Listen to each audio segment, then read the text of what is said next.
Alright, welcome back to the channel, everyone. It's D Werewolf Gaming, back with another Remnant 2 video. Alright, I hope everyone has been doing well and staying safe. Alright guys, as many of you know, I haven't put out a video in a while, guys, and that is primarily because I got a little burnout of playing Remnant 2. I've got a lot of hours in this game, guys, between PC and PlayStation 5. So I got to the point to where it was time to get to play some other games. So I played a little bit of Diablo Season 6, leveling up the Spiritborn class. That class is amazing, guys, really fun to play. And also playing the new season in Division 2 as well. Definitely trying to get that new exotic rifle, assault rifle, which I did obtain already. So with that being said, that's what I've been up to, guys. And I used to make content for other games, but as many of you who watch my channel, Remnant 2 was the main game that grew my audience, guys. So I stuck to mainly making content for Remnant 2. And guys, and also to be honest with you, I dealt with less toxic people in Remnant 2. Don't get me wrong, I do deal with those who come to the channel often, sometimes complaining about simple things, or just flat out being flat out racist in my opinion. But overall, Remnant 2 does have a pretty good community in my opinion, guys, and that is one of the primary reasons I decided to stick with making content for Remnant 2. Not only because I enjoy the Remnant 2 so much, the audience is great as well, guys, and I'm as a returning player from Remnant from the Ashes, it was easy for me to just pick up Remnant 2, play it, and really enjoy it. I put a lot of time in Remnant from the Ashes, and I know I've got over 2,000 hours now in Remnant 2 between the PC and PS5. With that being said, though, I want to give a big thank you to everyone that continues to support me on my channel, guys, and I really appreciate each and every one of you, especially those who always take time to leave a comment or give a like. It really means a lot, guys. I really appreciate each and every one of you. All right, guys, so today we're going to talk about the Royal Hunting Bow. And this bow is fun, guys. I really enjoy bows in this game, not because overall they do high damage. The only downside is they are single fire weapons, so you know you got one in the ammo, but overall they can dish out amazing damage, and that's why I really do enjoy bows. All right, so as many of you know, there was a patch that was released today. A lot of the weapons got buffed, but some things got nerfed. For example, the sharpshooter legendary perk got nerfed from 75% down to 60, guys. And you know, in my last previous video, I did mention that, and you know, really stated how disappointed I was that was getting nerfed, guys, because I did not feel it was broken or really changing anything, guys. I felt like it brung range builds back on par. But I can say today, guys, this build today that I'm showcasing is the post patch.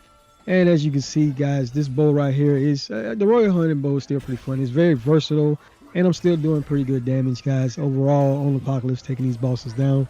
And the amazing thing is the slot, guys, the empty mod slot, so you can put anything you want in the mod section on the bow. That's what makes it great as well.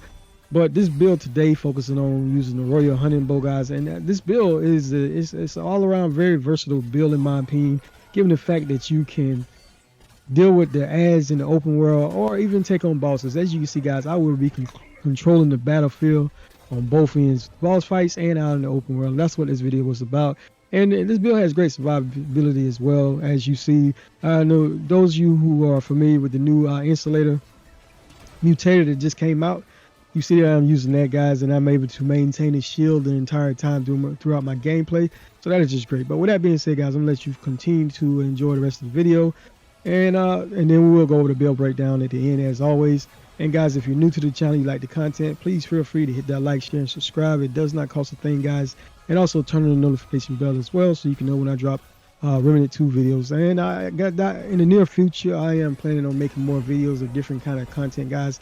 But sometimes it be kind of hard for me to pick up new games and invest a lot of time. Given the fact, guys, I am, you know, I work full time, and you know, this is my full-time job. I actually have a full-time job and a full-time family, so you know, this is what I do in my spare time, and I make content for those who enjoy watching my content. All right, so we'll go to build breakdown shortly. Thank you for your valuable time as always.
Alright guys, so we're basically coming up to the end of this boss fight. I hope you enjoyed the gameplay. If you did, don't forget to hit that like. Give it a thumbs up, really appreciate it. Alright, with that being said, my favorite build that I have been running lately, guys, is the Hunter and the Gunslinger. And right now with the range, I'm going to do a little demonstration of how much damage this build can dish out, guys, especially when you hit those weak spots. As you can see, I'm maintaining right at 5,000 DPS per second, guys. So that's pretty great damage in my opinion for the Royal Hunting Bow. Don't get me wrong, the Genesis bow is still the top bow, even though I haven't tried it since the patch that came out today. Overall though, this bow is still amazing. All right, like I said, I was using the Hunter and the Gunslinger, guys. In the Hunter class, basically you get that Dead to Rights Prime perk, dealing 55 base range on melee Weak spot damage extends the duration of any active hunter skill by 3.5 seconds, guys. And taking the relic extends that duration as well. And all right, so I did use the hunter's mark, guys, primarily because what you do is you mark enemies all within 35 meters, guys. And while they're marked, you also gain 15% increase in range and melee damage to those enemies. And also you gain 10% increase in critical hit chance against marked enemies as well. So this is great, guys. This will allow me to be able to get 100% critical damage on this build. You will see. And it, just overall just great. All right, the bullet storm. Probably because you get that increased rate of fire by 20%, reload speed by 50% on all ranged weapons. And it benefits bows because bows and crossbows gain 15% critical chance and 50% increase in projectile speed. So that's just great, guys. All right, your armor, whichever armor you prefer, it doesn't really matter. I did go with this armor here, guys. And here's a little look at my stats. As you can see, guys, whenever I shoot my arrow, I got a critical damage of 100%. So that's just great, but we'll talk about it a little bit more when we go over the build. Like I said, whichever armor you prefer, I did use this armor here, guys, to get right at that medium roll, and I got a weight of 50, guys. So just great for pretty balanced in my opinion. Now, I did use the Tranquil Heart Relic for the passive health regen of 2 per second, and on use it doubles all health regeneration by 15 seconds. All right, and the Royal Hunting Bow was the star of the show, guys. This weapon is great because it's a high-powered weapon, does amazing damage. I did pair this with the Song of Aether, and basically what that does is when you use the Aether mod, it staggers most ground enemies within 10 meters and deals 450 damage to flying enemies within the same range. It continues for 15 seconds, afflicting the targets with slow, guys, and reducing their damage by 10%. And I did use the Insulator Mutator. Basically, spending 10% of the weapon's magazine grants a shield for 5% of the max health for 10 seconds, guys. And at level 10, increases range critical chance by 10% when the shield is above 10% of max health. This is one of the best mutators that just came out, guys. Really enjoy using this a lot. Amazing protection with basically giving you defensive and offensive bonuses, in my opinion, guys, and that's what makes it so great to use. All right, your melee weapon did not matter, guys. You did say I didn't really use it, but basically I had the Phantom Blade is the main thing on this particular weapon. Charging melee attacks release a phantom that trails behind the host, dealing 35 of the harvester's damage, guys, and it increases melee attack speed as well. I did pair this with the Shock Mutator to empower the weapon with shock, and at level 10, the shock damage now applies overload, dealing 375 shock damage every 5 seconds for 5 seconds. All right, the Nebula, guys, this gun did receive another nerf from what I've been hearing. Overall, I probably don't really use my secondary guns, my handguns too much, guys. I'm especially with these builds that focus on the long guns. So overall, I did notice a little bit, but it wasn't a whole lot. Not too bad in my opinion. All right, so for this build, I did use Anastasia's Inspiration to gain haste for 10 seconds, guys, whenever you got any sort of healing occurring. I did use the Infinite Pocket Ring. This ring basically gives you an infinite ammo, guys. Basically, reloading an empty magazine refills 10% of the stolen weapon's magazine. If it's already filled, guys, that ammo goes to your primary weapon. As you can see on this particular setup here, I will have infinite ammo. As you look at my ammo right now, I got 72. It stays at 72, so that's just great to be able to have infinite ammo if you don't want to deal with ammo problems like I don't. All right, probability core to increase critical damage by 20%. Staple in any range damage build, in my opinion, guys. And I did use Archer's Crest Ring. This increases projectile speed by 20% and decreases firearm charge time by 25%. All right, I'm really starting to enjoy the short circuit amulet, guys. While its shield is active, critical chance and critical damage is increased by 10%. Skill cooldowns are also reduced by 6% once every 5 seconds, guys. That bonus that you're going to be constantly getting between the 10% critical chance and 10% critical damage is just amazing. And also you get a little passive bonus of reducing your skills cooldown. All right, long shot comes automatically. Did you have ammo reserve comes automatically with the gunslinger class. Triage to get some increased health healing by 50%. Regrowth to get health regen by 1.5 seconds. 10 points in that, guys. Did have 10 points in gifted, increased skill duration by 30%. Did have 2 points in swiftness. That way I can move a little bit fast. 10 points in vigor. 10 points in expertise. Now, handling, guys, I did have handling on this build because this build is very versatile. I go back and forth with this particular build because sometimes I use the coach gun with this setup as well. And so I didn't really change my traits. And as you see right now, I'm going to put on the coach gun just to give you a little demonstration of what I'm talking about. So this build is very versatile. You get tired of using the bow, you can easily just switch out for the coach gun.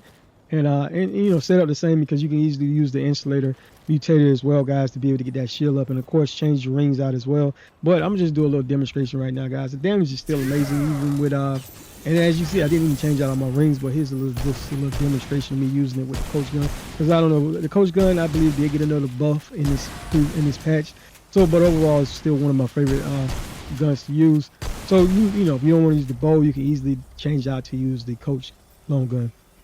All right, now I did have perception, guys. This increases haste by 3% and slow by 10%. This build is focused around using haste and slow, so I'm getting the benefit of both by using that particular setup, guys. Especially now I did have the Song of Aether on the bow, and let me put it on this gun right here so you can see. So basically, I'm getting the benefit of slow, and I'm getting the benefit of haste using that perception trait. So, and overall, that gives me a total haste of 10%, guys, which increases all the actions of everything I do by 10%. So that's just great. All right, and for many of you guys that you generally, you know, most of the time I generally use the supercharger with the bows to get that increase in fire rate, well, charge time of bows and rifles by 30%, and you also gain 15% increase in critical chance. But as you can see, this build is working pretty great without even using that. So, I mean, don't get me wrong. Now, if you do prefer to use that, you can easily just switch out your handgun, use something like the sure shot, put the insulator mutator on the sure shot, guys. That way, when you fire, you get your shield, and just go back and forth. But keep in mind, you will have to remember to go back and forth on your weapons. Versus the other setup where I had it set up, guys, you just had to fire your main primary long gun, and not even worry about keeping the shield proc the entire time. So ultimately, it's whichever way works best for you. I prefer using it, putting it on the bow, even though it does slow the charge time for the bow a little bit. I didn't really notice it a whole lot. It didn't really dampen my gameplay too much. The biggest problem I was having is, some of you seen the gameplay, those times I did get hit was only because I ran out of stamina. But any other time, guys, it did not cause any issue. And given the fact that I did have a shield at that given moment, I was able to tank any of those hits. So overall, this is a very balanced build in my opinion. Very fun to use. Really enjoy it. And even the nerf to the sharpshooter prism, the legendary sharpshooter trait, isn't too bad in my opinion, guys. Still very fun to use. So overall, you know, I haven't tested out all the weapons, and I will do eventually. Now, I did have insight on this particular build to generate 10 mod power per second. And I did have a little bit of spirit to generate my power by 6%. 3 points in footwork to increase movement speed while aiming by 15%. And I did have 2 points in endurance to increase max stamina by 6. All right, for the fragment, guys. Now the fragment, I did go back and forth, because at first I had this fragment set up when I was using the coach gun. As you can see, I did have critical damage, weak spot damage, and weapon spread. But whenever I was using the bow, I will remove that weapon spread and put range damage up there, but ultimately it's whatever works best for you.